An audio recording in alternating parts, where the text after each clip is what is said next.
Hi hello friends, నేనైతే ఈరోజు దొండకాయ పచ్చడి చేస్తున్నా. ఫ్రెష్గా ఉన్న దొండకాయలు అయితే తీసుకోవాలి.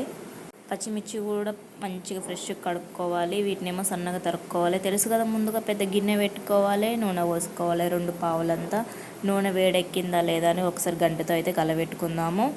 సో కొంచెం గాలింది అట్లా స్ప్రెడ్ చేస్తే ఏంటంటే ముక్కలకు మంచిగా పట్టిద్ది అన్నమాట ఆయిల్.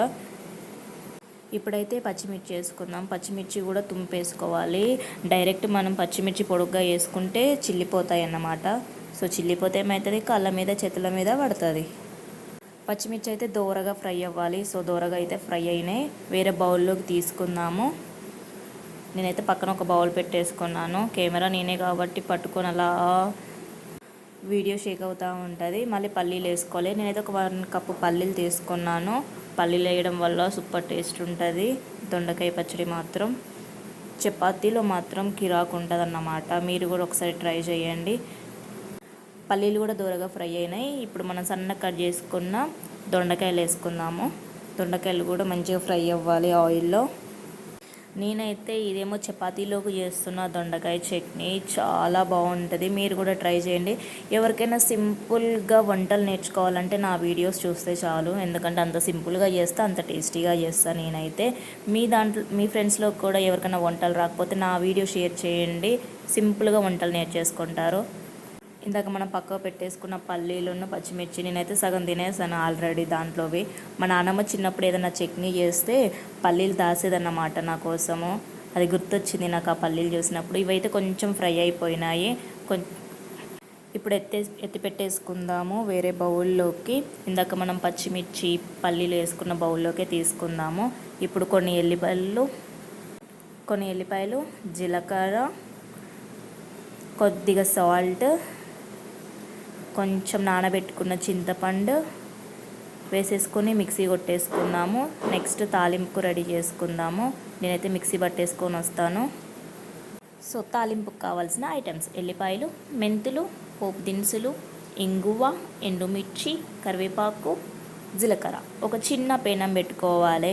అది మా ఆయన కొనిచ్చారు నాకు 30 రూపాయలు సంతలో. ఇందాక మనం మిక్సీ పెట్టుకున్న పచ్చడి పక్కన. సో ఇదైతే నూనె వేడెక్కేసింది. కొంచెం పోపు దినుసులు వేసుకుందాము. మెంతులు వేసుకుందాము. మెంతులు అయితే కన్ఫామ్ వేసుకోవాలి, బాగుంటుంది ప్రతి కూరల్లో. అని నాన్ వెజ్లో కాదు, పచ్చళ్ళలో, వేరే వెజిటేబుల్ కర్రీస్లో వేసుకోవచ్చు. ఎండుమిర్చి కూడా కొంచెం ఫ్రై అవ్వాలి. కొంచెం జీలకర్ర వేసేసుకొని కలపెట్టేసుకుందాము. వెల్లుల్లి ద బెస్ట్, సూపర్ అంటే పచ్చళ్ళలో ఇదే అన్నమాట. వెల్లుల్లి ఉంటేనే చాలా టేస్ట్ ఉంటుంది. పోపులో అయినా, పచ్చళ్ళలో అయినా, కర్రీస్లో అయినా, ఫ్రైలో అయినా. సో కొంచెం అయితే కలబెట్టేసుకొని కరివేపాకు వేసుకుందాము. కొంచెం కరివేపాకు వేసేటప్పుడు దూరంగా ఉండేయండి, లేకపోతే చిటపట్లు అనేసి చేతుల మీద పడిపోతుంది మళ్ళా. సో కొంచెం అయితే కలబెడదాం మనం. కొంచెం ఫ్రై అయినాక ఇంగువ వేసుకుందాము. సో ఇప్పుడు కొంచెం ఇంగువ వేసుకుందాము. ఇంగువ చాలా బాగుంటుంది పచ్చళ్ళల్లో. డైజెషన్ తొందరగా అవుతుంది అన్నమాట. చిన్నపిల్లలకైతే మంచిగా పెట్టాలి. ఇంగువ ముద్దలు చేసి గోళీలా వేసేస్తారన్నమాట మా సైడ్ అయితే. ఇప్పుడు కొంచెం పసుపు వేసేసుకుందాము. పోపులో పసుపే హైలైట్, మంచి కలర్ఫుల్గా ఉంటుంది అన్నమాట. సో కొంచెం కలబెట్టేసుకుందాము, లేకపోతే మాడిపోయిద్ది. పసుపు కాస్త బ్లాక్ కలర్ వచ్చేస్తుంది, మాడిపోయి మసిబొగ్గు అయిపోతుంది. అందుకే కలబెడతా ఉండాలి. కలబెడుతూనే ఉండాలి. ఇప్పుడైతే దింపేసుకొని మనం ముందుగా పక్క పెట్టేసుకున్న దొండకాయ పచ్చళ్ళలో మాత్రం వేసేద్దాము ఈ పోపు. సో చూసారు కదా, స్మెల్ అయితే అద్దిరిపోయింది. సో ఇప్పుడైతే దొండకాయ పచ్చళ్ళలో వేసేసుకుందాము. తాలింపు అయితే కన్ఫర్మ్ పెట్టుకోవాలి, ఎందుకంటే తాలింపుతోనే చాలా టేస్ట్ వస్తుంది అన్నమాట. ఒకసారి కలబెట్టేసుకుందాము.